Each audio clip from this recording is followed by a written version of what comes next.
மேலும் அதிமுக பாஜக கூட்டணி தொடர்பான அறிவிப்பின் போது மத்திய அமைச்சர் அமித்ஷா தன்னை அழைக்காதது வருத்தமளிப்பதாக தனது ஆதங்கத்தை பன்னீர்செல்வம் வெளிப்படுத்தினார். அதிமுக இணைப்பு தொடர்பான கேள்விக்கு அது அதிமுகவின் உட்கட்சி விவகாரம் என மத்திய அமைச்சர் அமித்ஷா திட்டவட்டமாக கூறிவிட்டார்.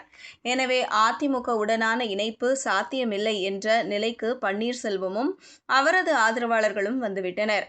இந்த நிலையில் எதிர்கால திட்டம் குறித்து கட்சியின் மூத்த தலைவர் பண்ருட்டி ராமச்சந்திரன் தலைமையில் மாவட்ட செயலாளர்கள் கூட்டத்தை ஒன்று கூட்டி அதில் முக்கிய முடிவை எடுப்பது என முடிவு செய்திருப்பதாக தகவல் வெளியாகியுள்ளது. பாஜக கூட்டணியில் நீடிப்பதா விலகுவதா எனவும் முடிவெடுக்க உள்ளதாகவும் கூறப்படுகிறது. அதே நேரத்தில் பாஜக கூட்டணியில் இருந்து விலகும் பட்சத்தில் விஜயின் தாவேகாவுடன் இணைய திட்டமிடுவதாக தகவல் வெளியாகியுள்ளது. தற்போது வரை விஜய் மட்டுமே தனி அணியாக இருப்பதால் OPS தலைமையிலான அணி விஜய் அணிக்கு வந்தால் வரவேற்க தயாராக இருப்பதாகவே தகவல் வெளியாகியுள்ளது.